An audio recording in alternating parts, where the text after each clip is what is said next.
धाम यमुना किनारे हालत खराब है। माँ यमुना की प्रतिदिन डालता हूँ और इस बात पर कोई भी ध्यान नहीं दे रहा। सबसे बड़ी बात क्या है कि दिल्ली वासी, जितने नागरिक, जितने भक्तगण, जितने वोटर, जितने मतदाता यहाँ पर रहते हैं, भक्तगण रहते हैं, वह नहीं चाहते कि माँ यमुना स्वच्छ, निर्मल, अविरल हो। और उसका फायदा राजनेता, धर्म नेता सभी उठा रहे हैं। जागृति लानी होगी माँ यमुना को स्वच्छ, निर्मल, अविरल करने के लिए। और मैं जल्दी ही आप सबके घर पर आ रहा हूँ माँ यमुना की पीड़ा को लेकर, माँ यमुना का जल लेकर, और ये बताऊंगा कि माँ यमुना को हम सब ने किस प्रकार गंदा कर रखा है, किस प्रकार हमने उसको बेकार कर रखा है। माँ यमुना में प्रतिदिन कीड़े बढ़ते जा रहे हैं, सरकार को सोचना होगा इस पर। मैं प्रवेश जी से प्रार्थना करूंगा कि आप यमुना के लिए सुनिश्चित किए गए हैं, तो इस सुनिश्चित करने का कारण ये है कि आप धीरे धीरे, अब 100 दिन होने वाले हैं आपको माँ यमुना की सुध लीजिए। इसमें नाना प्रकार के कीड़े पड़ते जा रहे हैं, जो कि एक नदी के लिए प्राणवायु जब खत्म हो जाती है और कार्बन डाइऑक्साइड ज़्यादा बढ़ जाती है, अमोनिया की गैस ज़्यादा बढ़ जाती है, तो इस प्रकार के विकार उत्पन्न हो जाते हैं। और किसी भी जीव को, चाहे वो पेड़ हो, पौधे हो, पक्षी हो, जीव हो, जंतु हो, उन सब के लिए प्राणवायु का होना बहुत जरूरी है, ऑक्सीजन का होना बहुत जरूरी है।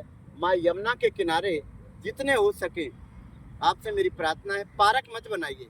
माँ यमुना के अंदर कोई भी पार्क नहीं होना चाहिए। माँ यमुना के अंदर अगर आप पार्क बनाते हो तो आप ये समझ लीजिए माँ यमुना का अपमान कर रहे हैं। आप पार्क बनाएंगे, सीसी का प्रयोग होगा, पेड़ पौधों से ज्यादा वहाँ मानस आएंगे। मानस जब आएगा तो वो बोतल भी लेकर आएगा, पॉलीथिन भी लेकर आएगा, और माँ यमुना के लिए दिक्कत खड़ी होगी। तो माँ यमुना की जितनी भी बाउंड्री है उसमें जो अतिक्रमण हो रहा है, एक तो खत्म कर दीजिए उसको, और दूसरा प्लास्टिक पर बैन लगाइए, और तीसरा यमुना के अंदर कोई भी पार्क नहीं होना चाहिए, कोई सीसी का काम नहीं होना चाहिए, और जितने भी मेट्रो का काम हो रहा है माँ यमुना के अंदर ही हो रहा है। इस पे थोड़ा ध्यान दे सरकार, क्योंकि सरकार से बोलने वाले अब खत्म हो गए हैं। सरकार उसका फायदा उठा रही है, चाहे वो केंद्र की सरकार हो, चाहे वो दिल्ली की सरकार हो। तो ये सब मिली जुली सरकार के कारण ये जानती है, सर्वे करा के रखती है कि आदमियों में, व्यक्तियों में कोई भी ऐसी चेष्टा नहीं है जो आंदोलन कर सके, उसको दबा दिया जाता है। तो माँ यमुना उसका परिणाम है कि जो जागृति नहीं आ रही, केवल मनुष्य के अंदर इसीलिए जागृति नहीं आ रही कि सरकार का दबाव, जो भी इस कार्य को करता है माँ यमुना के लिए, उस पर दबाव बना दिया जाता है, या तो झूठे केसों में उसे फंसा दिया जाता है या घर पे बिठा दिया जाता है। तो ये मनमानी चल रही है। कोई देखे ना देखे, कुदरत तो देख रही है। मैंने अभी तक देखा है कि जो माँ यमुना का जल का पैसा खाया, पिछली सरकार की हालत देख लो क्या हो गई। उससे पिछली सरकार थी शीला दीक्षित, जब अंतिम चरण आया तो क्या हालत में गई है। और भी जो जिन्होंने भी जल बोर्ड हो या सीवेज हो या जितने भी बोर्ड बनाए गए हैं माँ यमुना के, जिन्होंने पैसा खाया है, उन सब की हालत कैसी हुई है ये सब जानते हैं। मैं भली भांति आपको क्या बताऊं। केजरीवाल जी ने बुतेरा झूठ बोला कि मैं ये कर दूंगा, वो कर दूंगा, आज सत्ता से गायब हैं दिल्ली से। मैं, जो नई सरकार आई है 27 साल बाद, हाथ जोड़कर विनती कर रहा हूं कि माँ यमुना का मजाक मत उड़ाना। नरेंद्र मोदी जी जो प्रधानमंत्री हमारे देश के, उन्होंने जो कहा है उसको इम्प्लीमेंट करना, उसको पूरा करना। और अगर ऐसा नहीं हुआ ना 3 साल बाद, तो आप समझ लेना अभी तो 27 साल लगे थे, फिर जीवन मिले ना मिले, कब आएंगे कोई भरोसा नहीं। माँ यमुना को, क्योंकि इनका भाई यमराज है, इनका भाई शनिदेव है। शनिदेव वर्तमान में दंड देते हैं, और उनका जन्मदिन भी आ रहा है, 26 मई को जन्म उत्सव है माँ यमुना के भाई का, लाडले का।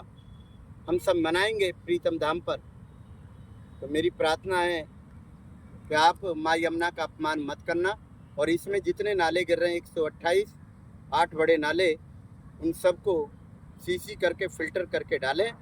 यदि आप नहीं कर पा रहे हैं तो मैं हरिदास बाबा 9654786003 ये मेरा नंबर है, और मैं आपसे प्रार्थना करता हूँ आप सिलेंडर कर दीजिए। माँ यमुना के 128 नालों के सभी के सामने फिल्टर लगवाने की जिम्मेवारी मेरी रहेगी, चाहे मुझे उसके लिए भीख मांगनी पड़े। दिल्ली में कोई ऐसा व्यापारी नहीं है जो माँ यमुना को स्वच्छ निर्मल अविरल करने के लिए तैयार नहीं होगा। केवल सरकार की वजह से, कानून दाव पेच की वजह से डरते हैं। मैं सबके घर में जाऊंगा, अगर आप मेरे को माँ यमुना का प्रोजेक्ट सिलेंडर कर दें, मैं आपसे 1 रुपया भी नहीं मांगूंगा। आप 500 करोड़ अपने पास रखिए, केवल माँ यमुना में जो नाले गिर रहे हैं उनको फिल्टर करना है, वहां पर फिल्टर लगाने हैं।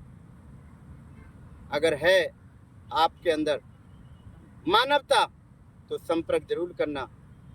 मैं सब पूरी दिल्ली में 3 करोड़ की जनसंख्या है, 1,87,00,000 आपको वोट देते हैं, कम से कम उनका तो मान सम्मान रखिए। मैं हरिदास बाबा, प्रीतम दास।